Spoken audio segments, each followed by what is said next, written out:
with some great events going on. We have two sets of guests tonight because we want to keep you in the loop of what's happening in the community, in the city. And if you've been paying attention to anything in the world, anything in the news, anything going on, you know that the world has been really shaken by mass shootings. Like every couple of days, I know, like in the past couple of weeks, there's a lot going on. And right here in our city, we have the National African American Gun Association State Director Brandon Keith Gerald. Hello, hello. What's going on? What's happening? What's happening? All is well. And then we have Miss Lashina Davis, owner of Broken to Art Counseling. Broken to Art Counseling, and also USCCA firearms instructor. Both of them are and a part of the Iron City Gun Club. So I just kind of said what brought you in, what brings you here tonight. You've been here before. Yes. We've had this conversation or a conversation similar before about gun violence, gun safety, gun education, and you all are taking charge because of what we've been seeing. Absolutely. So tell me about I guess what inspired you to do this particular event. Last time we were it was more of a festive event, wasn't it? Correct. So last time we were here, we did the shoot your shot as far as during the single mix and mingle thing. And so, I mean, that was one thing, but now it's time to really get into what's really going on in life and in what's going on around the world now. And so, especially with the United States, with all these mass shootings that are going on, and everybody wants to have an idea about what the problem is. Yeah. As far as, is it the guns? Is it, I mean, it's so many different things that are out there, but a lot of people still skip over the mental health issue about it, because it's not just about the guns, it's the person that actually pulls the trigger. So it's all about the education about what the guns can do, as far as, say, for instance, if you're saying, well, the AR-15, what about AR-15, whatever, somebody has to pull that trigger. Right. And what is the reasoning behind them pulling that trigger? And so with us being a gun club, it's not just enough for us to just go out and shoot or whatever. It is about the education, safety, and training, but especially of the African-American community. And also with me being the president of the gun club, it was very important to me to have someone on my staff that actually covers the mental health aspect of it. Absolutely. So that's the reason why Lashina is here. She is the mental health and violence and trauma counselor for the gun club. Awesome. So, and she's also USCCA certified instructor as well. So she kind of handles both sides of that coin. That's a big deal. All of what you said is so important when you think about gun safety and the mental status of those who would commit that massive of a crime. Chuck and I were talking about that last week, like the mental state that someone has to be in to do something like that. Yeah, we talked you up. So, like having that conversation last week, and we were looking at the like how you're unable to tend to the mental space that someone is in when they would commit such a crime. Like the Buffalo shooter drove 3 hours. It was nothing that happened in those 3 hours to change his mind or to make him nothing. So, Lashina, what do you think about that? Like just the mindset from the beginning. Yeah. Again, it's very important to keep in mind of the mental state. And our goal is just to educate our people on making sure mentally that they are aware of all people in their mental state. Everybody, we were taught that everybody is kind, sweet, nice, and gentle, and yet there is actually really evil people in the world. There were actually evil people who were born evil, as well as people who were trained to be evil, as well as people who have traumas in their lives that have just redirected them to just be on a level of wanting to hurt other people. Yeah. So I guess the first thing, something that stood out to me is that you have to admit that some people are just evil. And I know for me, I like to believe that everybody starts off good and then they're tainted, or they have these experiences that make them respond away. But we have to accept that, hey, some people are just evil. Right. Bad people. And you also have to deal with what's going on with, especially we're coming out of a pandemic. Everybody was so isolated. And so when you take away the human aspect, the human interactions, when certain people are just stuck in their basements and have nothing else to do but to sit there. Like if you look at the Buffalo shooter, if you really think about it, this guy went live on Twitch, was a live gaming service. Like they actually live stream games on it. Yeah. So you have to really think about what was his mental state. He drove literally 3 hours to a specific place to actually do what he planned on doing. So you have to think about what was going on in his mind, what made him think about this. And I personally don't say their names in each situation because that's essentially what they're looking for. Absolutely. They're looking for the notoriety. They're looking for how will I stand out in the world? How will I leave my mark? I personally will never say any of those shooters' names because I refuse to give them what they want. I'm actually going to give the information to counteract what they're doing, make the public aware of why they're doing such things, and then what we can do as a community to make sure that we can lessen that as much as possible. Yeah. You all came in at the right time because like we had this full conversation from our vantage point last week. We talked about sitting in different spaces, going to different social events, which right now we're in the heat of social events, big events. Last night I was at the Pride Parade and I was thinking about I wonder what the level of safety out here is because there are people who hate sexuality in any way. There are people who hate gathering. There are people who hate to see happiness, and they may try to do something. So you think about things like that. Like everybody's here and happy and in the moment, but in these moments where we're here and happy, somebody can be here and evil and decide to prey upon people that are celebrating life or celebrating whatever it is. Right. How can you prepare for something like that? Honestly, it just really depends on if it really goes into the part of it as far as the event coordinating, because also with me, we're also working security as well. There are other certain protocols that if you're an event planner, there are certain things that you do have to take in mind. Like first thing comes to play was the shooting that was in Vegas. Yeah. You have 13,500 people in one central location. Wow. And you have to think about you can't totally cover everything, but there are certain emergency operating procedures that come into play. Like say, for instance, if any big name politician like the president or something like that, they do logistics months in advance, especially if we got the World Games coming. Right. Security, they've actually been doing security planning long before this. I would hope so. So if you actually think about that aspect, when we talk about local churches, local schools, something like that, what is your emergency operating procedures? What when we was kids, we did fire drills, tornado drills, stuff like that. It sucks that this is the world that we live in, but what are your emergency operating procedures for a mass shooter? Yeah. And because they're going for soft targets, these quote unquote gun-free zones. So we did hear that right before what happened with the school shoot, the last attempted school issue in Mobile. Gaston. It was in Gaston. Gaston. Oh wow! Did something happen in Mobile? What am I thinking about? Okay, so in Gaston, where the students and the school resource officer or security, whoever it was, had just done some training. And because of that training, I'm ready to use it. I'm going to use it. So do you all feel that people are empowered when they know what to do? Absolutely. If I don't know what to do, I'm just out here. But if I know what to do, I'm empowered to act. Yeah, because everybody thinks that these movie ideas come into play saying all of a sudden, if something does come up, I'm going to be John Wick all of a sudden. That does not happen. I promise. That's what I be thinking. What's that Equalizer joint where he that's saw my all favorite. the moves beforehand? Right. Yes. You don't rise to that occasion. You fall back to your least level of training that you have ever had. So when it comes down to, don't fool yourself into thinking that if I just bought a gun that I'm ready. It does take training. It does take practice. And there's a difference between shooting and training. Okay. Anybody can go to a range and put a hole in a piece of paper and say, yay, I did something. But if you're actually pulling that trigger with a purpose, and the purpose doesn't necessarily mean that I'm going out to kill someone. It's going out to say that I'm actually being able to protect my family, the people that I love, by any means necessary. How often do y'all do training? For the gun club, we actually do it at least once a month. Okay. But I'm also one of the staff instructors at Hoover Tactical too. So I'm literally there every day. I send people to y'all, but hey, there was this one time, I don't know if Brandon told you the story about how I kidnapped some folks, pulled up at like a training he was doing at a certain place because I thought we were going to get some refreshments. What? And he shot me a look and I got quiet. You showed up for the refreshments. Wow. But in all seriousness though, were you trying, I didn't know what was happening. He shot me a look and I got quiet real quick. Yeah, I mean, he has that effect. Tell the story. No. That's enough. Yeah, enough. He has that effect. So I see some comments and I want to go to those and then I want to hear a little bit more from Lashina about her role in all of this. this is the weekend anniversary of the Pulse nightclub shooting in Orlando.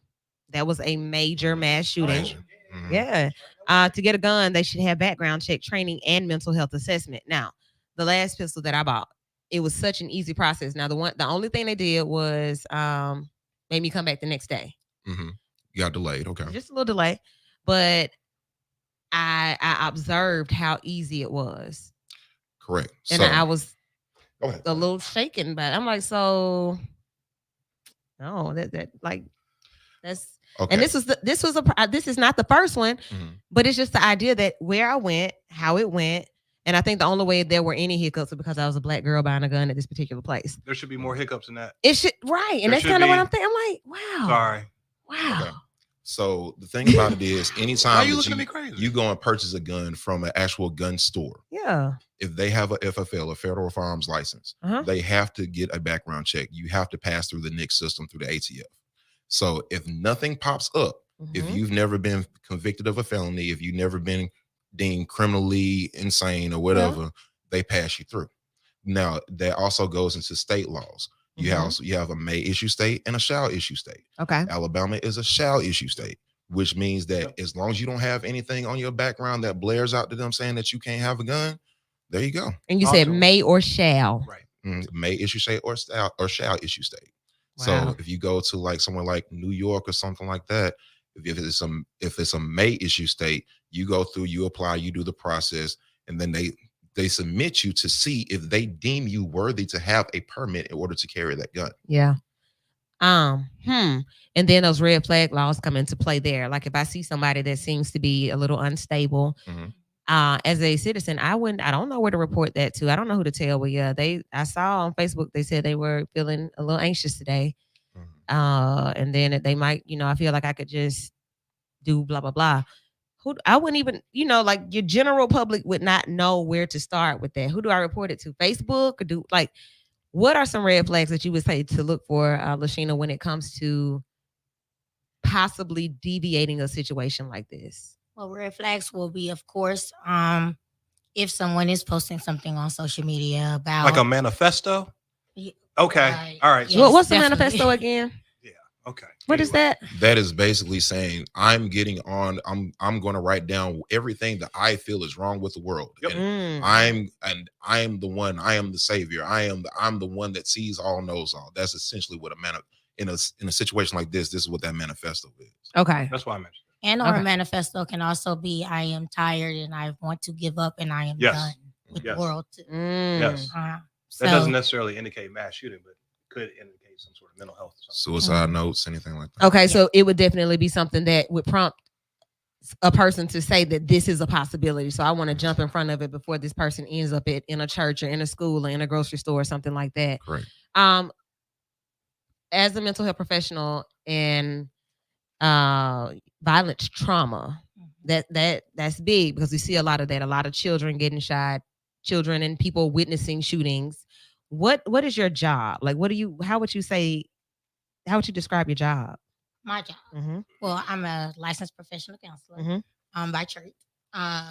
And my job is, of course, working. I'm telling you to get closer to the microphone because she tells me that all the time. Like probably right now. Yes. And my job, of course, is working with those who have been victims of any kind of trauma in reference to anything in life. Yeah. However, since we're talking about guns, if there is the aftermath of any guns activities before, in the midst of, but with the gun club, my job is to weed out who is really ready to own guns. Okay. Mm-hmm. Okay.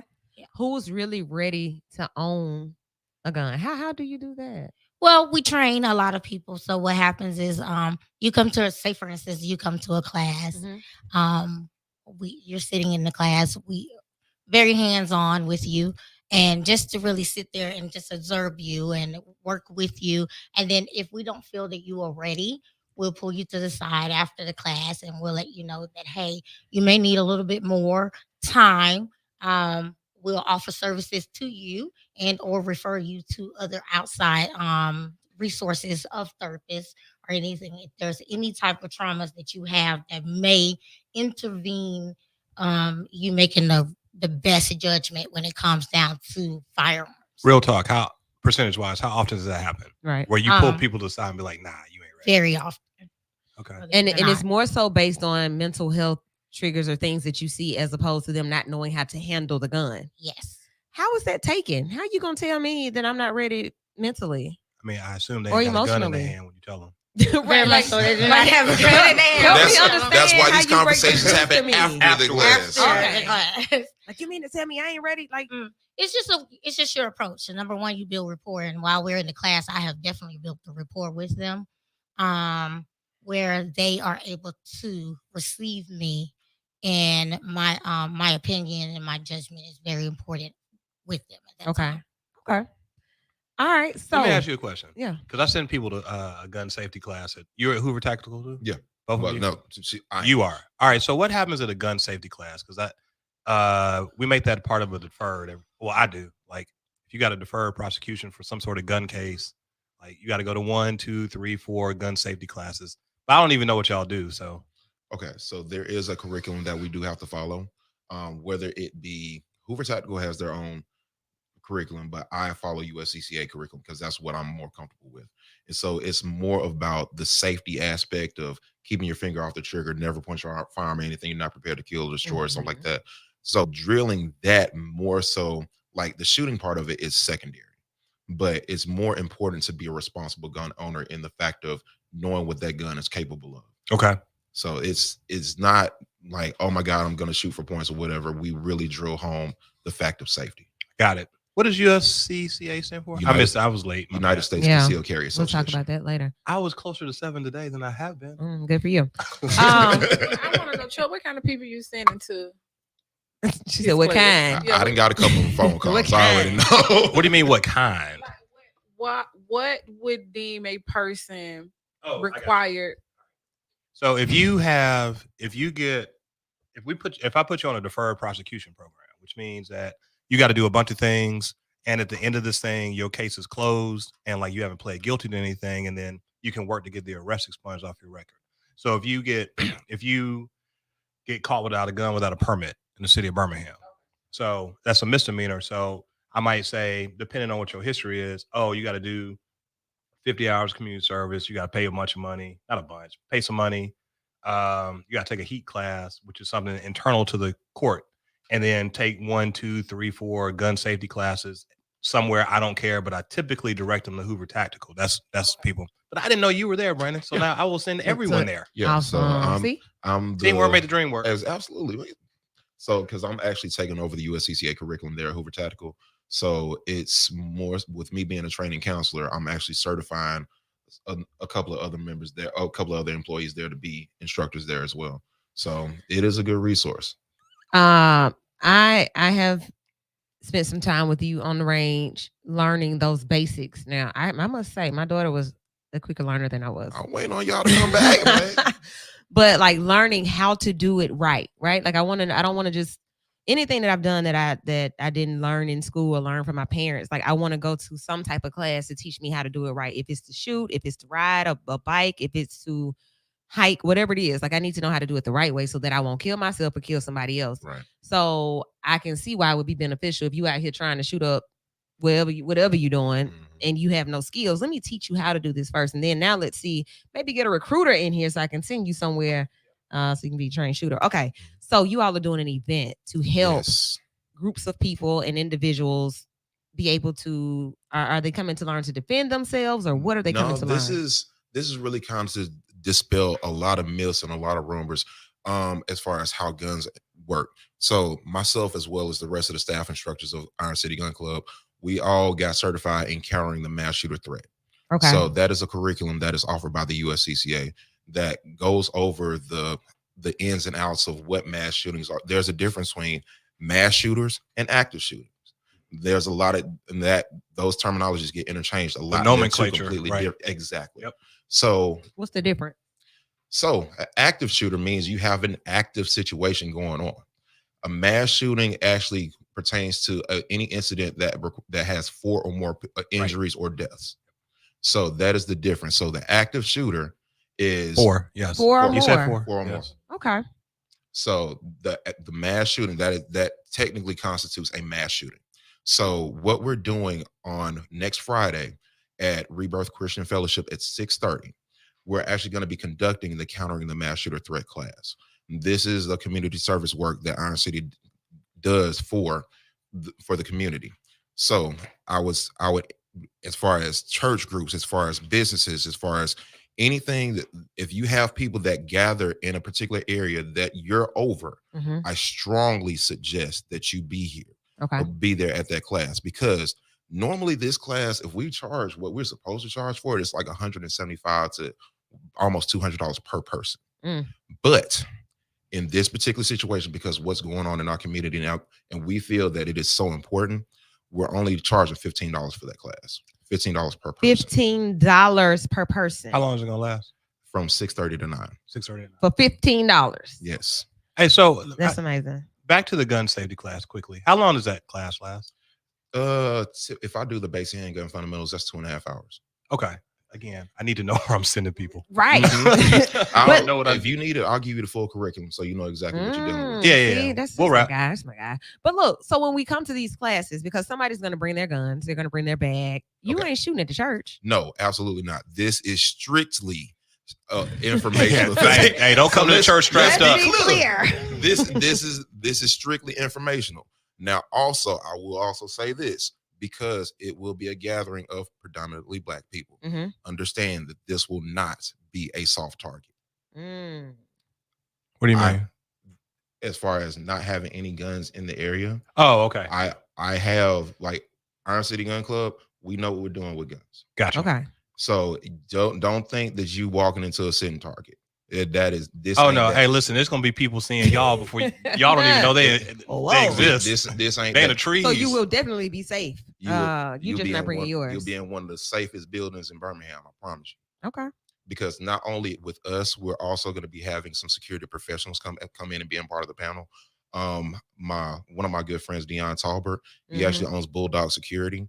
He's going to be on the board as well, because this is going to be a class, but also a forum as well. Okay. This will be an open Q&A class. So if you have any questions about anything that's going on in the world, or as far as how the guns relate to you, what's going on with these particular situations, bring them.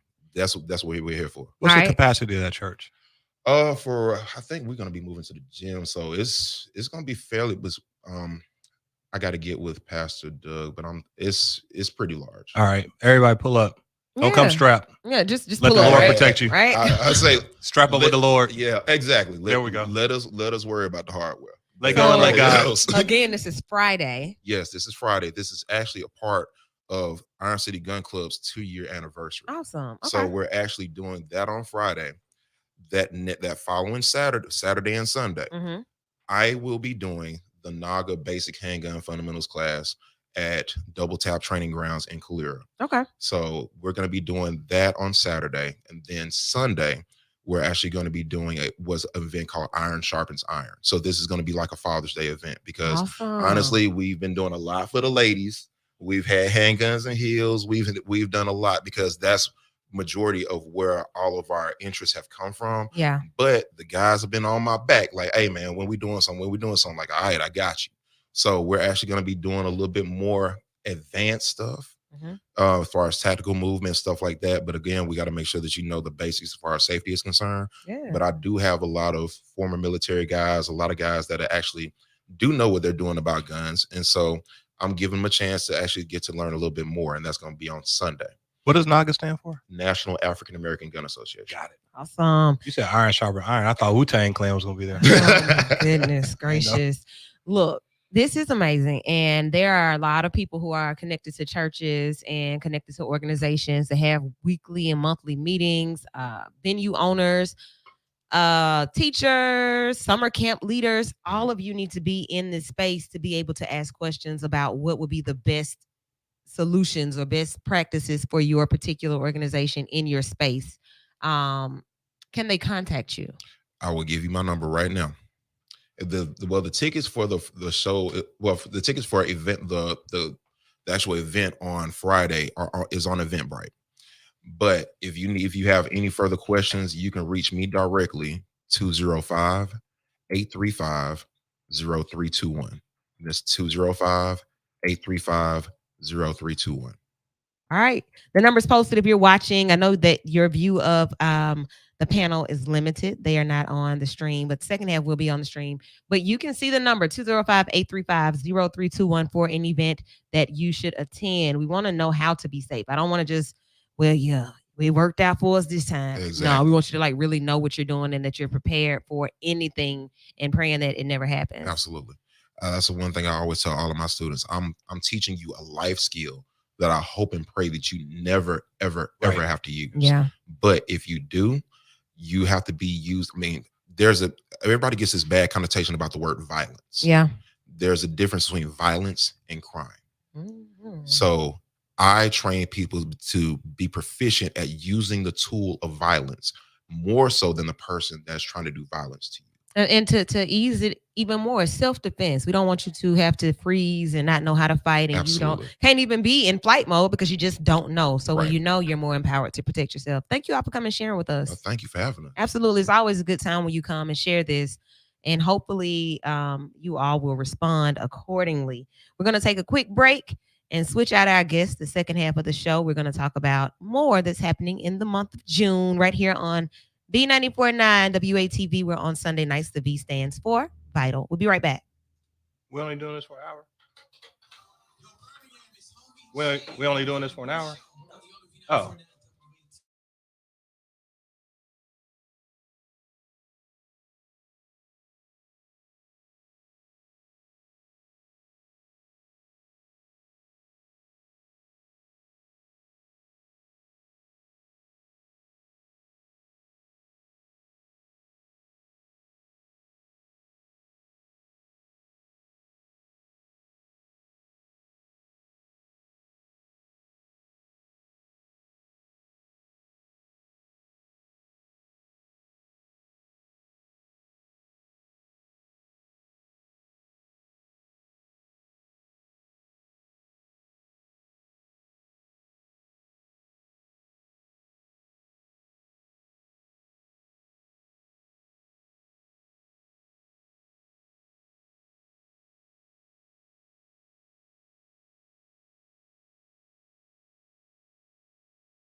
Yeah, it's still going on. It's so much fun. Like so many different people, like you said, it's the mesh of everybody from all different type of backgrounds. And to see that, I just moved back from Atlanta. It kind of showed me the progression from 5 years ago when I moved away to now to see that, okay, now, more people are out wearing their colors, being, that it feels good. So it's just, to me, it's a reminder of how far we come, and also, how far we still gotta go, but we love to see the growth. So. Okay. Yeah, for me, it's definitely an opportunity to just show others how we exist and love one another, that we believe in, like, just love and unity. And just being an example of that for our community. Just living prideful is something that I do every day of my life. If you don't believe it, see me at Juneteenth festivities. I will be equally gay, because there are intersections there where, dual identities, where I'm Black and I'm also gay. Yeah. So I plan to express my pride everywhere I go. Yeah. With that being said, are you ever in a space where you feel like you can't be proud of who you are, or that it's difficult? No. Period. I've lived in those spaces before.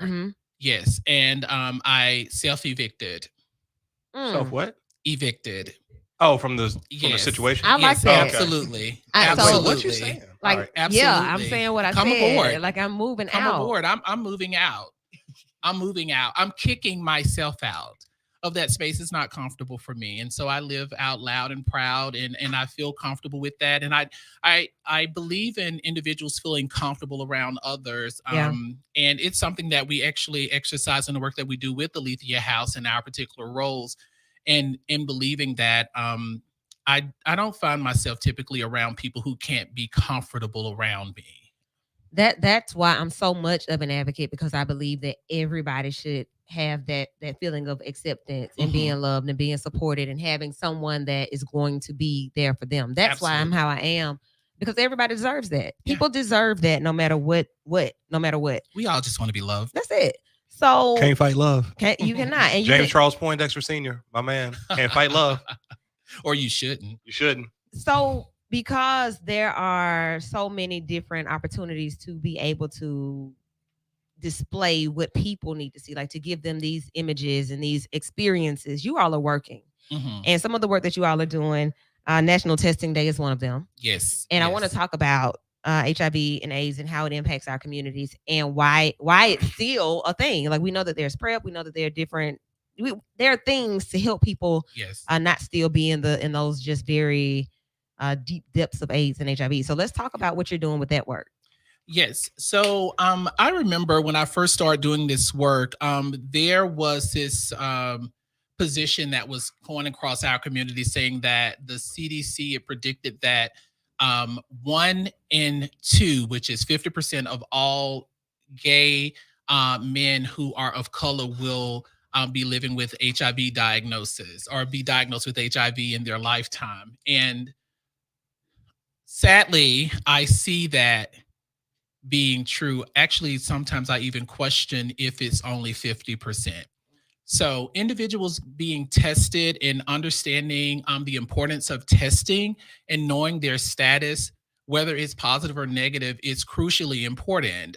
If you're negative, there are ways for us to keep individuals living negative, HIV negative, and that's through many options. And I'm not going to name one, but feel free to reach out to me on my social media pages, JRockstar, JROCSTARR, and I'd be happy to give you any information with regard to those. But the starting point is testing, and an HIV, National HIV Testing Day, is where we're just going out into communities, into reaching our families, because these are our folk, and we're trying to get out here and we're tapping them on the shoulder and saying, hey, there is something very important we'd like for you to do. I know that stigma was a big thing years ago. Always will be. Is it still a thing? Always will be. Is it still as much of a thing as it has been? I believe that as long as there is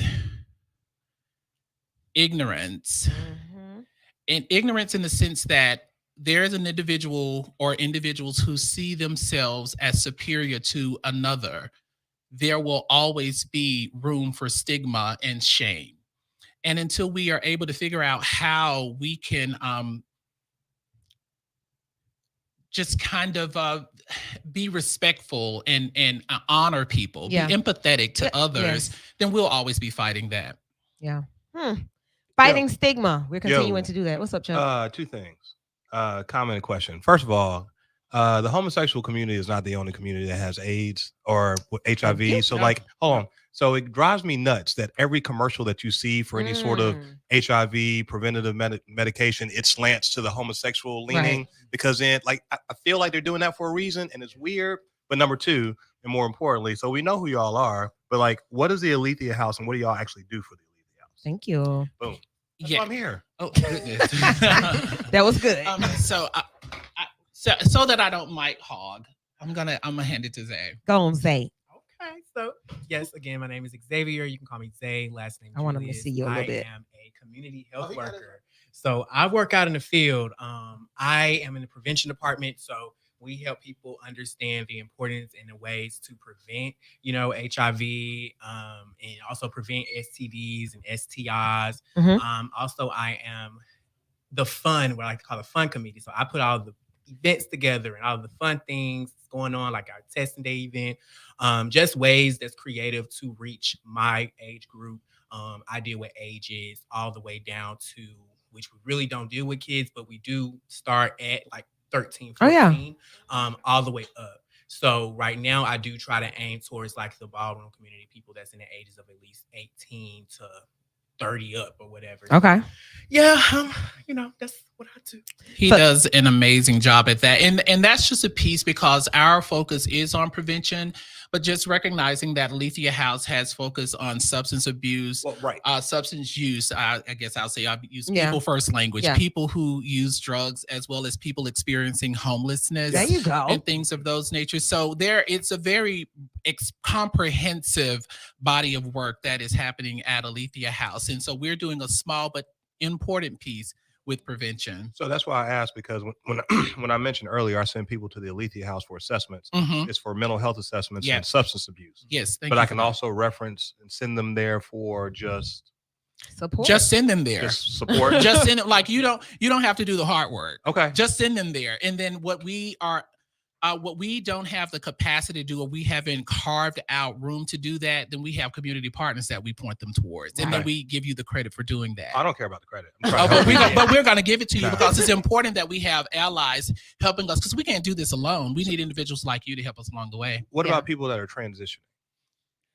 Well, when you say transitioning, two things I take it the best way. well, I'm thinking about my people of trans experience. Right. First. Right. But you may be talking about housing or no. I'm talking about what y'all are here for. Yes. Oh, yes. Okay. Because I know what's the Take folks. Yes, that's what we were going to mention. Okay. Yes, but I didn't know if y'all also did that as well, or could help, or whatever, or is that one of y'all's partners? Absolutely, that's one of our partners. I'm actually the president of the board of Take. Okay. Hey. Yeah, absolutely. And so we work very closely with them. We also work equally closely with our other community partners that offer care and services to persons of trans experience as well, which include AIDS Alabama and Birmingham AIDS Outreach, of course. BAO. I go to Gay Bingo every month, like almost every month. Oh yeah. I'm sorry. Are everywhere. I affectionately call it Gay Bingo. It's BAO. It is. But I call it Gay Bingo. Yeah, I know why you do. It's very gay. It's a good time. It's very gay. I've been doing that for years, man. It's great. I do want to talk about this, because here we can do this, and we have these conversations in a lighthearted way, but at the same time, always pushing education and the vital piece of why these conversations are necessary. So I know back in the day, gay was quiet. Like it was kind of quiet, but then it depended on who. It's individualized as well. Yeah. But last night I saw some shirts, and a couple of the shirts were saying stuff like "gay is the new black." Okay. Hey. Another shirt that I saw said "gay is loud." Like, I saw what people were identifying as their own gay. What, like, because it's Pride Month. We cut the gay off, and it's just Pride Month. And can we help somebody that's listening? Because here at this station, it's a lot of different ages. Like, we got people like 85 and 90 listening. Yeah, because it's been around that long. Yeah. So can we speak to them about what that is? Come on, they in the bed. Yeah, well, they listen to Vital. They write in on Mondays. They write in. They write in. You know what? I will just say that gay is blank. And is whatever you fill the blank in with, that's what gay is. So if you want to be cute and think of something like negative and grotesque and put that in the blank and say that's what gay is, and that's what gay is. I'm going to say, yes, that's what gay is. But then if you want to think of something that's empowering and encouraging and, honest and truthful, and you put that in the blank and say that's what gay is, and that's what gay is. So gay is 85. It's young, it's black, it's white, it's old, it's cute, it's ugly, it's grotesque, it's beautiful, it's whatever. It's gay, and it's okay. I mean, that's one individual person at a time, of course, and then we make many, but it's one individual person that's just saying, I'm deciding to assert my power by first loving myself and not letting someone else determine how I love me or if I love me. If I love me. And it's a process a lot of times. People have to get to a point of comfortability. Absolutely. And another thing that I was happy to see last night, we stood next to a young boy, may have been 10, and his family was there with him. I know a grandmother and a sibling, and then there was some other relatives with him, but he was in the front. He was really excited. And they were celebrating with him. And it brought tears to my eyes to see them interacting with him in that way, because a lot of people don't get that, which is a lot of times the role that I end up playing. Yes. So to see that was just like, yes. Yes. Then something else he did. Okay, he's about 10 now. Mm-hmm. They were throwing different things out. They threw some Winn-Dixie bags out. They threw some beads. They threw some all types of stuff. This little boy wanted to catch some condoms. Okay, some other people said no. Like I'm no choking. He was Chuck, 10. Phrasing. Go ahead. 10. He's 10, and he was eager to catch these condoms to the point where he was That's a little young. asking. He really wanted to be. I don't know. That was what he wanted to do. So, a couple of people passed by. They were throwing them out, and then they were handing some out. He had his hand out. It was like, no. And I was like, well, okay. So I watched again, and he asked somebody else, and they put him in his hand. And he was like, I got him. Did he know what he had, or he just got something for free? He knew what he had, because that's what he wanted to get. It's like I don't know what that meant for him, and I almost wanted to go into counselor mode and say, well, what does this mean for you? Them shiny packages. It was like he was ready just to have that, and when he got him, he celebrated, and then he was a kid for the rest of the night. But just to see that type of empowerment and to see that support from his family, and then him being okay with who he was as a 10-year-old. Yeah. I love that. Hearing a 10-year-old say, oh my goodness, I'm just you should have seen it. I'm like, hearing a 10-year-old say, or just hearing you say that a 10-year-old has just made the decision about 10 or maybe about 10. 10. We'll say 8. Yeah. Okay, let's just say 8 for fun. It said, like, regardless of what anybody else thinks, I know me and I know what me needs. And I'm gonna go for that. I'm gonna exercise that need. And so, because I've been 8, so if I think about 8-year-old me now, almost 44 years old, I may say, like, some of the thoughts that I had, were just too old for me, or maybe I'm just really chastising my 8-year-old self in retrospect. But the gag is that when I was 8, I didn't think like a 44-year. I could try and think like an 8, but see, I can't think like a 44-year-old when I'm 8. And so how dare I try to think like an 8-year-old when I'm 44? Exactly. Oh, wait, I got a question. That was deep. I'm with you 100%, everything you just said, except for this one thing. Like, y'all don't think a 10-year-old being excited about condoms, that's not a little it was different. A little different? I do think it's different. I do think it's different, but I don't think it's concerning. A 10-year-old? So hold on. I don't know. We're gonna go what to I'll it. say for me, I grew up and my brother, straight, all of that. But I would always see his condoms laying around. I would always see, a lot of other things laying around in videos. That was for Twitter and all of those sorts. So even with that, I was exploring, and it was nothing that was gay or anything. But I always would find his condoms and just mess with him. I don't know why. I would just I knew what it was for, but I never had intent on using it. This is not a. It was just a kind of like a, I'm enjoying it. So maybe it could have been something he enjoyed. It was definitely. It's not a sexuality thing. It's a 10-year-old being excited about condoms. It's very strange to me. So what I would say, observing it. Yeah. Okay, observing it was more of the fact that I want to catch condoms because I am 10, and that's not something that I'm supposed to have. It was kind of that type of thing. Right. But for me, it was more of the fact that his grandma was looking like. It wasn't like a boy. I told you don't come out here and be talking about. It wasn't that. It was more like live. You got them. Live now. Give them to me. Right. Right? Yeah. All right. It was more like that. But for me, in spite of any of that, it was the fact that he had that support of his family, which is something that I know most people do not have. But when I say most, I truly mean most. I truly mean for that. various reasons. Yeah, of course, I right. truly mean that. So to be able to witness that was just amazing to me. What time is the joint at Lynn Park over today? Is it 9? I think so. Yeah, pretty much. Hey, listen, y'all also, if you listening, go over to Kerrigan's Beer Garden spot too. My man Steve O'Black and some other house DJs are spinning for Pride Month. All right, and that's tonight. sweet. Yeah, right, I think they're done at sweet. like, and Trooper is gonna be there. I think they're done at like 10 though. But get it in. So this is a space for exposure and something different. And also on June 26th, we have something else that's happening as well. The 2022 Runway Games. Tell us about that. Yes, so the 22 Runway Games is basically our take on the World Games. Mm. With that event, I was looking at all the things for World Games. They even have dancing that's a part of World Games, but I didn't see anything for models. I myself, I model. I am in ballroom. I am in the iconic House of Juicy Couture, winners of Legendary Season 3 that just came on. You on a show? I'm not. My house members is, and we're all Okay. talented.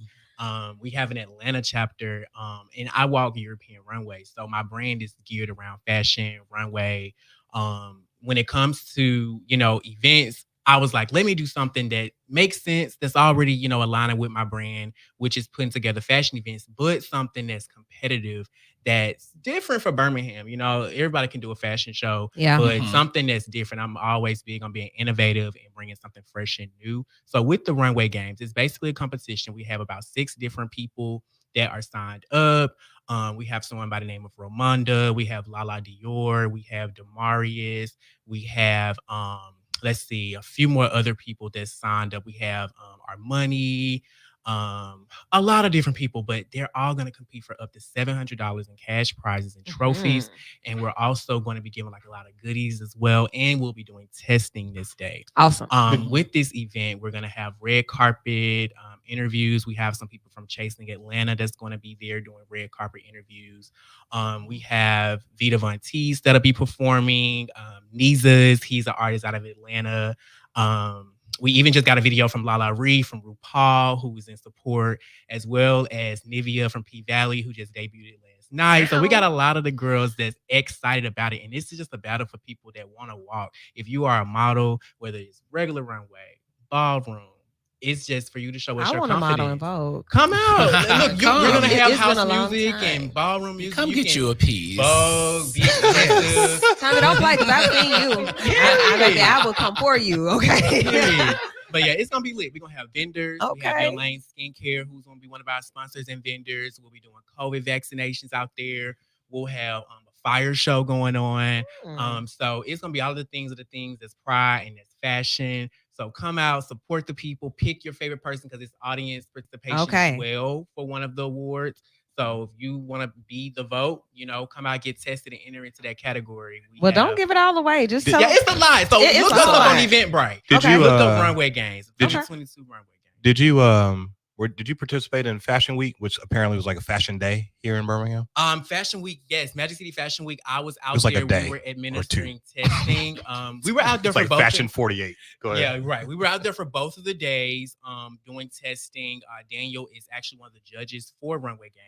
Okay. And he was also in my very first fashion show when I was 16. I had out at Ansley Rec years ago. He's a really good friend of mine. It went really good. Like to see the growth and to see how so many different fashion communities can come together is definitely dope. So I was there. It was exciting. It was short. It was 2 days. You want It it was to be so longer. good. That's I what I'm wanted hearing. it to last called longer, Fashion yeah. Week. It He's sounds really mad about the. Please, I mean, it's give called the Fashion man- Week. He wanted more. other You 5 wanted days. more. It's okay. You wanted more. Guess He where you get wants more? more. You get more at On June Runway 26th. Games on June 26th at Period. Runway Games. And we were very community focused when we thought about this event. This is a community engagement event, of course, and we're doing free and confidential HIV testing during this event and offering a lot of other things to our community. But when we got down to the price, because I'm looking at it's- that right now. it's not free, but it almost is. So Yeah. where is it? $5. Where is it and Is it how fi- long? It's $5, right? $5. It's and $5. going to be Is at that not exciting? Birmingham AIDS Outreach. Oh, it's at Okay. BAO. Yeah, Yes, you've been it's- there. Yeah. Yeah. So you know, I've yeah, been there a but lot. You should Yeah. come so that way you can see how we're gonna revamp and flip it upside down and make it So look that's like at- Runway Games. June. That's a Tuesday. Sunday. This Sunday. Sunday, June June 26, 2022. time? Doors open at 5:30. Doors close at 6:30, meaning that, hey, we're getting started on time and the show starts and Absolutely. boom. If So I'm more back from the information for conference, I'll this be there. event will be on Send our a social proxy. media. I'll tell people. Don't worry about that. I spread the word. All this chatter, stop it. We're gonna post all of the details on our social media so that you can be at the 2022 Runway Games. Testing is there. It is that is like one of the main elements for you all to be able to know your status. Hang around with us. We'll come back. You all can kind of wrap us up on that, so we can get back to that chatter. He wants more Fashion Week. Y'all want more. All of that. We'll do that. Man. We'll do that in a minute. You're listening to Vital right here on B94.9 WATB. You are hilarious. I'm just being myself, yo. So now I do know they did start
There was a larger population. Yes, it's a melting pot. So Right. you got people from all over the world, and it's definitely different visiting than living.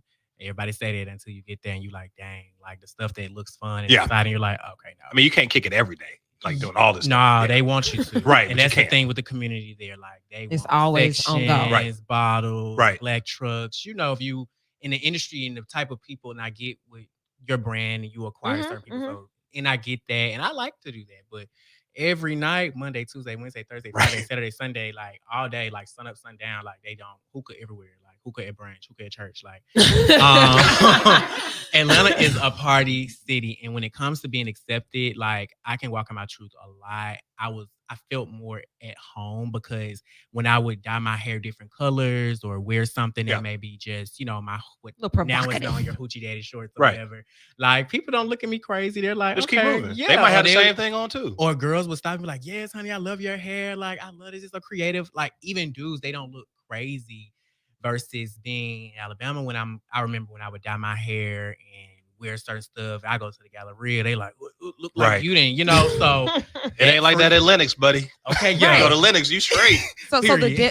the obvious differences in culture, Yeah. and we're Well, just across the line. Being all in, like the reason it worked in Atlanta is because Atlanta was when all of this sort of started, right, or got more accepting. Mhm. Part of it's because of the Olympics. To be very honest with you, because I was there during that period of time. But like, Chuck, you be sounding like you about 60 years old, bro. but I'm not. You were here when- I'm not. But here's the I was deal, there. because like even back then, Midtown was sort of shifting in the '90s, right? And so like you had places like the Bulldog and all these other places. You got to remember, I went to Morehouse too. Yeah. So like, Oh, okay. right. So, but because Atlanta's in the South, and like there was so much money in the city of Atlanta, like Right. entertainment, sports, music, whatever. The reason that like the homosexual population started was, from my vantage point, was more accepted back then, and it just grew is because nobody ever wanted to mess up the bottom line. Like, so even you might be gay or whatever, but you might be Come like on in some here. movie producer or some sort of executive or Mhm. whatever. So like it sort of built this like accepting community, and then everybody sort of flooded to Atlanta, and it is what it is. So that's why I asked. So, I just Well, I'm sorry. Is that fair? Is that a fair statement to you? No, I definitely understand that Okay. in a way. Just tell me like, Because I do know that we're talented people. Sure. We bring a lot. I mean, to you're the people table. too. And with Atlanta, I feel like a lot of people are put in those positions where they either don't realize they may be dealing with someone from the community, Right. or realize what, like you said, what we can do. So Right. they open up their mind to Right. at least give us a try and be like, oh, well, this dude really cool, or he ain't like the dude that stayed next door that tried to lick on me or kept calling me. yeah. Like, Right. so that's what I can say, when it comes to the difference. It's just people finally get a chance to at least realize that we're just like your brother, Sure. Atlanta is not special. It's not a special place. It's not this magical place. It's not. Atlanta is not more accepting of homosexuality than Birmingham is. Okay. I just don't see that being a truth. As somebody who's visited that city for years, and again, I've never lived there, but they have their fair share of the same issues that we have here. So I don't see them being more accepting. What I see when I think of Atlanta is that they are more I don't know, maybe not even tolerant, really, because it's almost like the same. That's acceptance. That's the same thing. So it's not that they're even more. But I don't even the know. difference in being tolerated and accepted, like don't tolerate me. If you accept me, you accept me. But Right. if you tolerate Right. me because of my contributions to your bottom line, like you don't really accept me. Okay, maybe. All right, maybe you might have. All right, maybe. I mean, when I first started, I was also talking about like the homosexual population in Atlanta is a large, per capita. I think the percentage wise is still bigger than Birmingham in most cities, right? So it's or you don't think so? No, I agree. I was Okay. just gonna say that is another thing that I looked at, like Right. Atlanta. When you hear Atlanta, people immediately will think gay. Like it's kind of like we're here. I think fun, but Yeah, okay. And And I I think think I think black. fake. black first, and And then I think fun black, second. Yeah. Okay, a lot of different things. But Yeah. that's one of the things. And it's like with Atlanta, it's like we're here. It's so many of us. and Mhm. You don't know who is who and what is what. True. So it's like you're coming into, I ain't gonna say our territory, but where we are you're coming basically not to our territory, but you're coming to where like it's majority of us. Like Right. we are not the lesser. There's not a amount of vast And that's why I minority. think it's just Yeah, more. It's yeah. more forgiving. That's the word that I was looking for. It's more forgiving. And it's because it's just more of us there, more LGBTQ plus people that are there that offer room for forgiveness, because that gayness that Zay talked about, I was just that gay and more when I was Anywhere. much younger Sure. here in Birmingham. Sure. So I don't want to give Atlanta too much credit because they've never called Vital and said to come there. So, Amen. so bump them. Okay. But I do appreciate that okay. question simply Yeah. because I get it. I get that. Yeah. But yeah, in Birmingham, this is the pinnacle. We need to keep our talent here. We do. Okay. Yeah. Well, we sure, do. no brain drain. Yeah. Right? Like now, I will say, if I ever want to go ahead and really get serious about these Black movies, I'm going over to Tyler Perry Studios. It's cheaper. To do what? To do movies, to do anything. That's why a lot of shows, including P Valley, was filmed in Atlanta because it's cheaper. Is that show for them good? to- It's Yeah. Chuck, we need to sit down and watch this. Have you hadn't seen either season? No, I haven't. I hadn't started. It's You know good. how I do. I watch one season, then I get distracted. Yeah, me too. Life happens. Okay. So let's recap everything about June and about the events and testing day so that people can know where they need to be. Go. Yes. June 26th. Well, before that, National HIV Testing Day is, oh my goodness, what date is that? I forgot.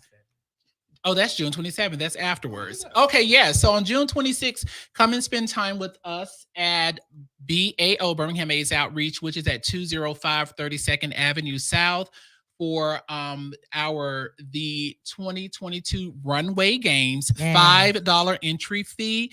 You can pay that at the door, or you can go on You to can- our Eventbrite. Is that right? Yes, you can go on Mhm. Eventbrite, or you can pay at the door. At the door, price do go up. So But you want to but go it ahead only and goes secure up that to $5 ticket, right? Yeah. Goes But up if you to want to 10. save a little $5, go ahead and go on Eventbrite, or reach out to any participant. Red carpet, bring the looks, bring all of the fashion. If you are an artist, this is good for you as well. We'll have performances like from all spectrums of the community. And when you wake up the Awesome. next morning, it'll be National HIV Testing Day. And so you will go ahead already and be exercise tested. that. That's what's up. Oh, and you might get tested with us. Yeah. We thank you in advance for You coming to test it often. patronize us. Absolutely. Every 3 to 6 months, you should get tested. And Boom. also, PrEP is for everybody. A lot of people don't know that. They think it's just for gay men, but That's it's my for point about the women. commercial stuff. Yeah. And they- I they will agree. make I you even think brought that up. right? Yeah. Yeah. So thank you all so much for sharing with us tonight. Great information. Hey, one more thing. What's Hey, if up? any of y'all create a shirt called Gay as Blank, you gotta give my man some royalty. Absolutely. Yeah. And you know, we Okay. like a t-shirt on Vital. So Tommy, we'll be talking about that. Oh, goodness. Thank y'all so much. And we're going to share Thank this you information. so much, Lady for sure. Wu and For sure. V94.9 for Always. all that you do. You're amazing. Always. So you guys can hang around if you want to. Yes. When we think about, well, normally how we do this, we start off with this stuff. We talk about what has happened in the news, how life has happened for us over the week, you know, what we've seen on social media, different things like that. One thing that I did observe, I've really been like in my own space. Chuck and I talked about that last week as well. Last week got a lot of feedback, Chuck. Oh, and I got a fuss. It got great feedback, but I But you still got- got to fuss at you always. what I do? I'll tell you later. I was just being myself. It was great. It was great. It worked. But if you heard last week's show, you heard a lot of things that led us into this week. And that is what kind of what we're on still. We're still, like we talked about the gun safety, that came back around. Birmingham and who could pack out protective. That question never got answered from last week. And when I tell you that's kind of what it was, people kept going and they liked the way that it was presented, but we never did get an answer. So while you guys are here, Beyonce. Then, what's Well, his how many name? people Take that it out. enrolled? Garth All Brooks, right, all right. So to catch you break up, it down. So what I asked was, because I went to the Garth Brooks show, it was like 58,000 people there. I said, what Black artist or artists as one show could put 58,000 people in protective? Now, the first three names that came to mind are all dead. Mike, Prince, Whitney, right? So then people started popping in. I keep hearing Bruno Mars. I don't think that's No. true. My first thought. I do not think we're still, remember, we're still in Birmingham, Anita Baker. Alabama. What'd you say? Anita Baker. We said No. Anita, but definitely Mm-mm. not. Did she come here? I don't. No. Anita can't put 50. Maybe to we're talking about Carver 58,000 Theater. people because you're also going to have to Perfect have. Road. You're also going to have crossover, right? Because Mhm. 58,000 Black folks ain't going to protect. You know what we should have done, Chuck? We should have Mhm. made a list of the things that the criteria that had Maybe to be that's met. what I should have done. I think we should have done that. And so we did, but we did not write it down. So the things are crossover. You got to have crossover. Mhm. It can be a person or a group, but not Okay. like a festival. You can't start naming that's what- 7, 8 yeah. Yeah, people of because that's a course. festival. That Now, happened. hold on. So I will say this. A lot of people have said Beyonce. I now am coming around on that. I originally said that I thought that she would have to have an album out in order to do it. No, But no. but people have now convinced me because she has not dropped an album and so There long we has go. not been on tour. So Beyonce, Kendrick Lamar, Jay-Z. And That's here's the it. deal. Here's the deal. No, You got to also remember this. One No. of the reasons, not by himself. I went to his concert. I looking did for too. Beyonce. 20 But see, so I went to that whatever the tour was in the Superdome, the second one. What's it called again? on the run. on the On the run, run, too. too. Yeah, that's the one I went to. So the Superdome's got more than 58,000 people. I said I can't remember exactly how many people there for a lot of reasons, but it was close. So I think maybe they can as a tour. But one of the things that people are forgetting about Garth Brooks was not going to Nashville and he did not go to Atlanta afterwards. So like it was a perfect storm of if you want to see this man and you know he's on his last leg, then so there were so many people from like North Carolina, South Carolina, Tennessee, all these. So it was a perfect storm of all of that at one point. I forgot to mention Drake and Future as well. Oh, They could pack it out. You think Drake and Future get 58,000? Yeah, Drake. Yeah. Drake? I mean, we got people coming from different Yeah. places. Remember, we talked about we need Now to again, add that to the list. they could not go to Atlanta. So that's the thing. If they're going to Atlanta the next day or 2 days later, you ain't getting that many Yeah, people. no, Yeah, so right. yeah. So They leave here and they go to Out of the country. or right, oh, right. Yeah. And they I was have gonna and say they I'm have wrong. not been in the region anytime Okay. recently, too, Yeah. probably. So we still have not come together on who it should be. Okay, cool. We're gonna post this because we really want to figure it out because we just want to know. It No, needs to black. happen. no, black. Black. Mariah. No. Now I'm keeping it up. Let me give you Okay. something. All right. No. Nicki Minaj. If she don't go to So Atlanta. if like Oh, so it has to let's be like a stop Young this. Money Okay. tour, right? I don't want to do it anymore. I'm with you. I won't do it anymore. I'm exhausted. We've been doing it for 2 weeks. We've been trying this for 2 weeks and we have nothing still. So let's keep it moving. Also in the news this week, y'all remember back in January, there were a group of people that they were, I don't know if it was as many of them that rated. I don't know if these were the same people that came to the Garth Brooks concert, some of them. It was cousins. Okay, so there was, It was cousins. yeah. So Mm. y'all remember what happened January 6th, the insurrection? Yep. The vote was stolen allegedly. Domestic terrorism, yo. Oh, Call it what? what it is. Y'all. So on what night was that? Maybe Wednesday night. There were the opening statements and the presentation of the evidence. And I was just like, dang. So to see it from this angle, like when we saw the news clips, I don't know. I'm trying to, okay, so let me do it this way. Let me do it this way. What did you all think it was gonna look like from the inside? And then like, where all this body cam coverage? Okay, so what did you think it was gonna look like since you still sitting in here time and looking at me like, girl, I saw it too. And that's what actually my look Like, was what the is opposite. this? It was like I didn't look at it because I was thinking like I just don't want to get frustrated again with all the work that has to go behind just making people or having people just like be held accountable. And so it's stressing me out. It stressed me out on the first half. Like so when it won't happen again because I have more control this time. Okay. Okay. So no. So I passed the mic. Okay, cool. I like that too. I have so much control. I'm gonna pass the mic, but I'm sitting here with my mental health hat on. Like, this is really what were these people thinking? So one thing that I observed is that a lot of the people that went to DC said that President at the time Trump invited them personally. They were like, well, he only asked 2 things of me. He asked me to vote for him and to come to DC. And I'm like, But did What? he really ask them to come with the intentions of inciting a riot, or is that something that they thought? that's what we're we're trying to figure out. They said that they thought that they were coming to defend the vote. Like No, they thought- he called no, me, no. woo, personally, and I'm like, No, no, they- what made why? The mental gymnastics you have to get, which I can't. But apparently, It's Yes. really weird. yes, they thought that they were coming to force people to decertify the election results, and you literally cannot do that. I mean, But- it couldn't happen. But Chuck, let's go back to the part of me hearing people verbalize that the president invited me. Do you know what Pizzagate is? Pizzagate. When everybody thought that like Matt Damon and Hillary Clinton and blah blah blah, they all came to that pizza parlor back in the day because of Mhm. I do. I Right. do. those Okay. are those people. So you cannot put rational thought on irrational Oh. actions, man. Like you're never gonna be able to understand it. If President Obama would have gotten on the news and told us, "Hey, I want y'all to come to Philly," I'll be in Philly. but what you say? Like he asked me specifically. He only asked two things of me: to vote for him and to come to Philly. But he didn't really say that. Let's talk about it. Certain things that as African Americans we're not gonna do. Like I'm being serious. Like, do we really? I'm not doing that. Not without details. He come to Philly, but what you want me to wear, baby? Okay.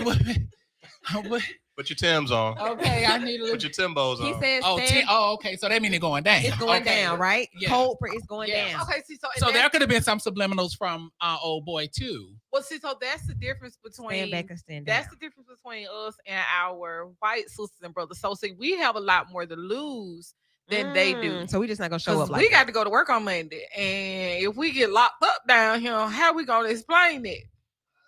So the questions that we're asking are different. He did not call you personally. I would question that we have more to lose. Yeah, because some of them folks ain't had no jobs. but they are also white, right? So they get way more of a pass than you or I would because of what we look like.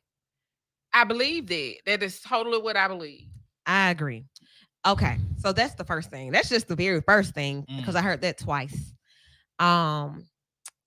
Then I saw the accounts of those officers who were in the middle of it, that were injured, that were sprayed, that were trampled.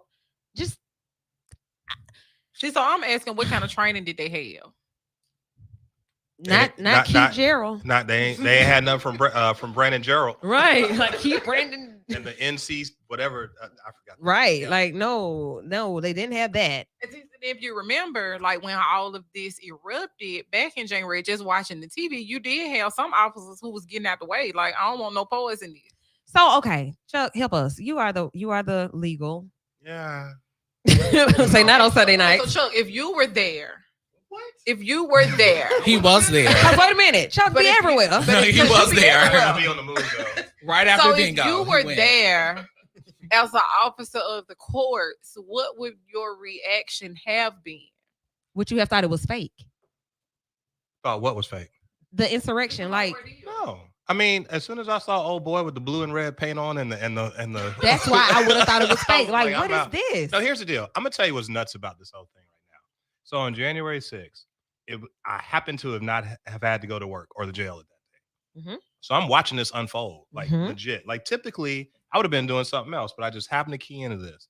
And it's weird because I'm on a text chain there are multiple text chains going on. And at some point in time, we get to a level of disbelief.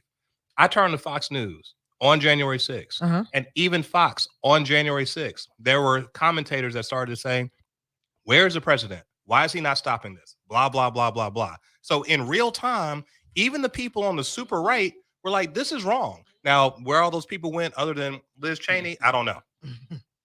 Because she went where? She's the only person that spoke out about this. For real. On the Republican side, I'm sorry. After like January 6th, 7th, 8th, 9th, 10th, right? Start another news cycle and they talking about something else. So it is what it is. All right. So I guess thinking about how that can happen. We are doing our job. We are, prepared. Like we've been warned, I guess. We've been warned, and we heard the speech that he made, and basically he feels that the election was stolen. People come, and now today in June of 2022, we're trying to hold some people accountable. Some people, even those from right here in our area, have been charged and are on probation and different things like that. But these people had time to go into people's offices and use the bathroom on their desk, open files, trash money. I mean, just they had time to do all of this. And I'm just wondering, where was the National Guard? So this is not a federal crime. Like, right. These are federal crimes, yes, right? Okay. Because of the District of Columbia. Yes. It's not a state, it's a district. But if it had happened in a state, what? I mean, it'd be a state crime. Okay. So probably. I mean, it would trespassing, all that stuff, failure to disperse, things like that. But here's the deal. That makes it sound like it's not really major if we did it here. Do they not catch different charges because of? I cannot answer that question because I cannot answer that question intelligently. Okay. I appreciate that. Okay. If you're listening and you want to be in on this conversation, you watched the opening statements and all on the other night about January 6th, about the insurrection, where the vote was stolen allegedly. Call in. I want to hear what you thought as well. Like I just watched it and I was just watching. Like I normally take notes on stuff like that, but I really was just watching and kind of watching in disbelief because I saw it from a different angle. And I'm like, dang, it was bad. What would I have been doing? It was really interesting. So emotionally, like what did that do to you, if anything? January 6th or like watching it again? Watching it again, yeah. It made me ask those questions. I was just kind of like, what in the, like what I was thinking, what would I have been thinking?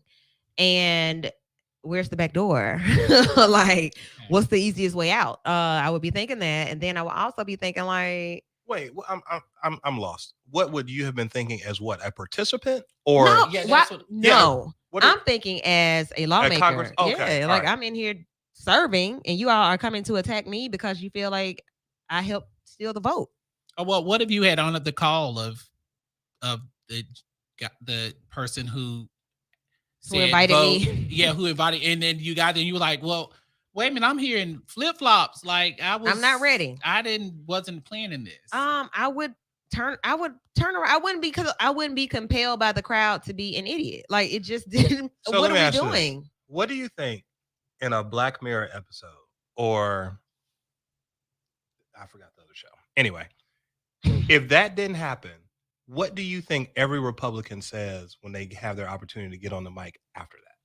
Because remember, it was headed towards everybody. People were leaning towards election stolen, blah, blah, blah. But as soon as the insurrection happened, every single Republican had to like sort of denounce that and just go in and say, yeah, I don't like what happened. There might have been some voter irregularities, but like certify the election. What happens if there was no insurrection?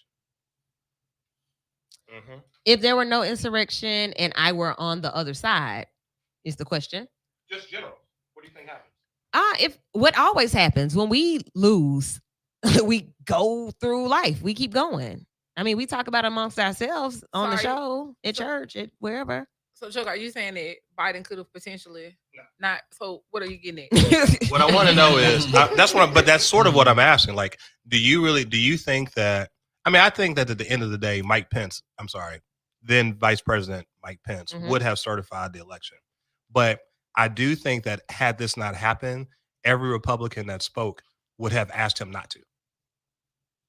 Like, don't do it. Right. Because it's going to make us look really bad. Right. Because if you think about it, if you go back and watch what happened on January 6th, before this storming of the Capitol happened, there were people talking about all the voter irregularity, voter fraud, en masse, blah, blah, blah. They all changed their tune as soon as that happened. Oh, they fired shots in the Capitol, folks. Like, crazy. like they really went in. So, yeah. And most of those people are alive. If they were Black, what happens? Oh, yeah. And so I think, Tommy, to answer your question about what my thought was, I looked at the crowd. I saw maybe one or two Asian people. They appeared to be Asian. I don't know how they identify, but that's how they appeared. And I wondered about that. I did not see any African Americans, but then we saw like one lone guy that was there. So, but that takes me back to we have more to lose because we really could have lost our life had it been, a different way around. So if it was Obama saying show up. Yeah, because it would have been a hit on the red button, and whoever needed to show up, if it was people out of UFOs and whoever, they would have shown up. So are you submitting that we wouldn't risk lose?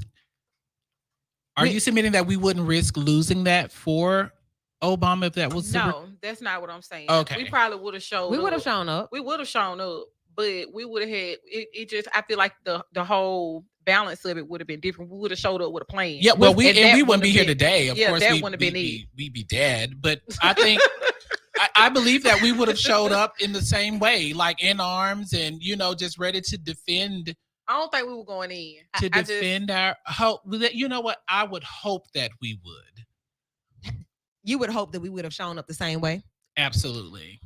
I don't think that we would because I think we have a little bit more collective poise than that because we have leadership that is we listen to leadership that's sensible. That's it. See, right? and I don't think that we would because I in my experience to this day, I don't really see where we come together for pretty much anything. And that's how this conversation started, right? Except for Like June tonight. 26th, come together on June 26th. Juneteenth, Coming the to Pride the, they coming Parade. to the food Absolutely. trucks. They're not coming Prove to me nothing wrong else. on June 26th. Right. Oh man, they hung up. I was coming to you. You hung up. Call back. So yeah, like coming together and what that looks like. Yes, we would have shown up. No, I don't think we would have initially had our guns drawn and had our, well, maybe we would have had our faces painted because we mean business. We're coming to really see about y'all. We want to know what's going on. Yeah. But are we coming into, that's not the nature. We want answers. We want to be able to be diplomatic first, and then we And gonna then turn if up. we have to turn up, then we So, turn well, up. I guess it depends. I mean, are you team King or team X? That's going to determine, like, for me. Okay. Y'all think there could be a Million Man March in 2022? I was thinking this the other day. Can I do it virtual? Is it on social media? Can Right. it be on TikTok? Do y'all- That's why y'all get on my nerves. Do y'all think that they actually could pull that off? Because that was in That would be amazing. 1994, 6. I don't even think there could be a 94? million black people 96. march. 96. You don't think it'd be what? I don't Million think it black could be a people? million black people march. Why? For no cause? For none. No.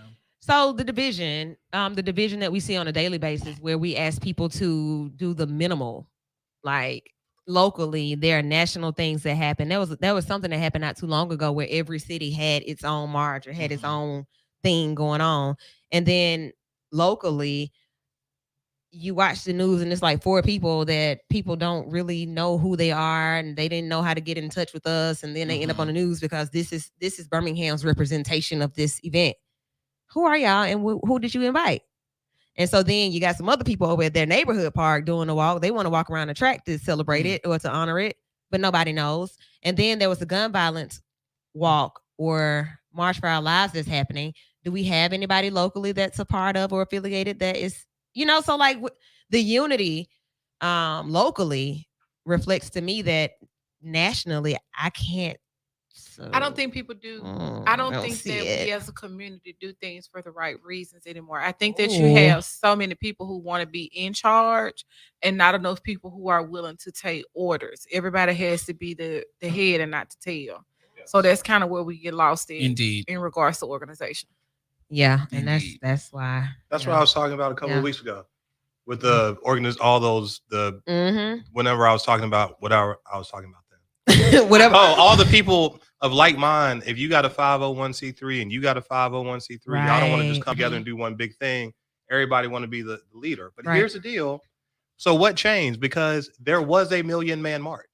That happened. It was a response to something. It's always in response to. I think that, and for lack of better words, maybe the soundtrack. demographic changed. Like the people that you're speaking to changed. All of that looks totally different than what it did in 96. Yeah, yes. Yeah, the times are different. And that's my thing. So like Times are different. I was telling you, like just observing younger people now and how, they are so socially awkward, socially withdrawn. Everything is at my fingertips in my phone, so I don't really know how to interact with people. They don't know how to talk. I can put my AirPods in or my headphones on and put my hood on, and I'm invisible. Y'all don't even know I'm here. So how would it look for me to invite you to be a part of something that you haven't even recognized the importance of? I've seen monuments in people's schools, and I asked them, well, have you acknowledged, did you know who that was on that wall? Man, I ain't never even seen that painting right there, and I've been going here 3 years. What do you pay attention to? I don't know. Your phone. Look, I don't know. So I think it is a sign of the times. There may be a group, there may be our age group that may be the last of a dying breed when it comes to marching or unifying. Yeah. See, Zay left out. How old is he? Oh my God, he's a baby. See, so it's a disconnect when it comes to that part of it. So like encouraging people of his age group to say, hey, these are important things. Like people need to see it demonstrated out loud. And that's the thing. They missed I it. believe he's like 24. So you would have missed it. So that gap. So whose responsibility? This leads to a great point. Whose responsibility is it to encourage this generation to be, or is it too late? I gotta ask. I gotta be real. Is it too late to? I'm always gonna ask, who are their parents? Us. because I know how I parent my children. Well, I don't have a 20. How old you say he was? 26. I am assuming about 24. So I don't have a but even 26. 16, 14. I mean, I'm still gonna say it's up to your parents, right? Because you have to expose your children. And I own children who are You own them? yeah, I do. Look, I own like on children. Instagram, have you made people? I own children who are totally in tune with their AirPods and their hoodies, and I try to expose them to as much as I can. They're always complaining because I'm always making them do things. But if I don't make you do anything, what are you gonna know? Right. If I don't take you places, where are you gonna go? Yeah. So yeah, it is our job to do that. I want to just seeing what we saw, seeing the impact of that. I did not see a lot of young kids show up to the insurrection. I saw a pretty standard demographic. And I have to ask this question: would Black men have shown up that way? That age group, like that age group of white men who showed up, which was pretty diverse, but we saw the major demographic was white men.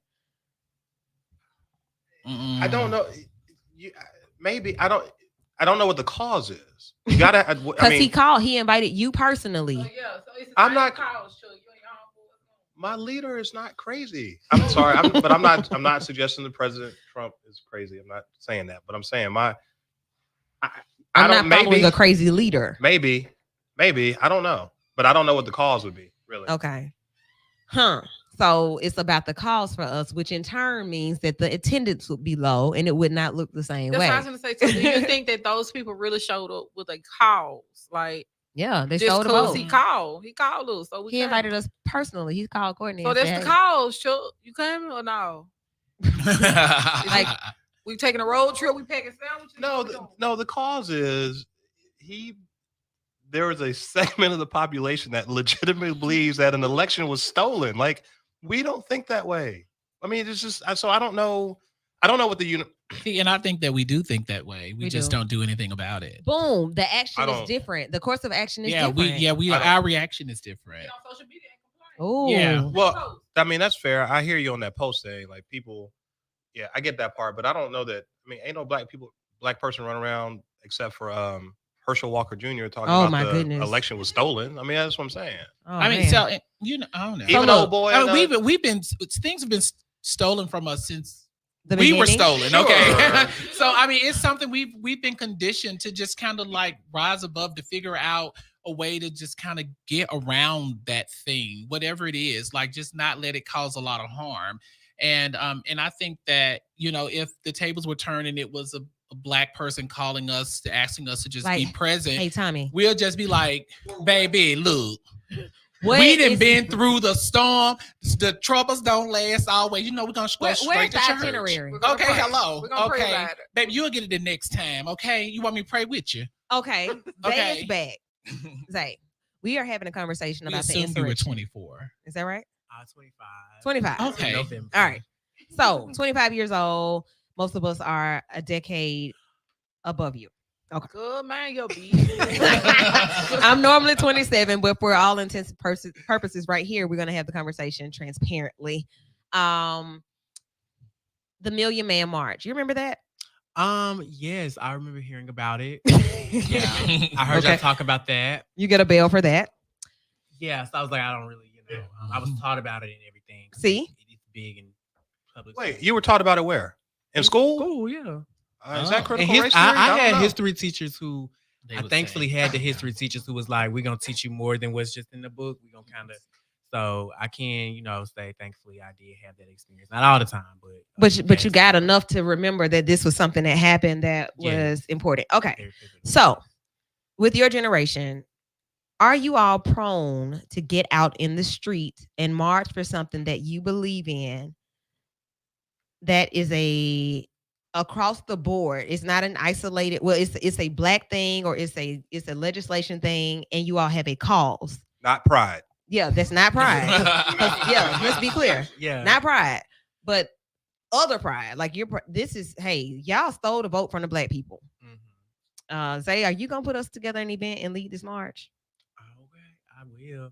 I I know see they that did with that something. enthusiasm. Like I get. Listen, I would definitely do it. Like I'm open for it. Now, will my generation is a generation of influence. That's why influencers are such important people. So it depends if you have influencers who say, we're gonna be here, come march, show me proof that you marched, we can do a meet and greet or some type of Oh my something. goodness. My generation is it's big on all that. around social Yeah, media. it's that it's hard. We need the I hate it. theatrics. I'm big on it because I have friends like that's from all over. So like they talk about everything. So I'm very passionate about it. But I know some of my friends, they're one track minded. They just about what we do and I've learned it. Instagram. And I've learned that. Ari and Jada. So it has to be produced. Everything has to be produced. And I can respect that to a certain degree because hey, I think that brings about a sense of order because it has to be produced. Because if I don't produce it right, y'all gonna talk about me. But the other part of it is purpose in it. Is it something vital attached to it, or are we just doing this because we're cute and we want likes and followers? That's it. Yeah. It's they're always looking for the result or what it's gonna do for me. And I don't know if it's because they feel like maybe doing a march is not gonna be effective. Maybe they feel like that's the case. I don't know. Because I know I hear that a lot where people was like, "Oh, we did all this for nothing, and we still going through." He ain't did, so that is something I hear too. So what can we do about that? Go ahead, Chuck. I don't know what I was gonna say is I don't care, right? Like no, meaning if you're doing it, if there's some cause and you got a bunch of influencers, I hate that word, but anyway, you got a bunch of influencers that come through or tell people to show up, and people show up just to take pictures or whatever. I don't care. Like you showed up, right? If the whole point is, let's say you have this cause, right, and you want all these people to show up for this cause, and a subset of the population that showed up only did it for clout, doesn't matter because I can still say 1 million people. If let's say 200,000 of those people just showed up to be seen, I can still say 1 million people were there. Yeah, and there's still an incidental benefit.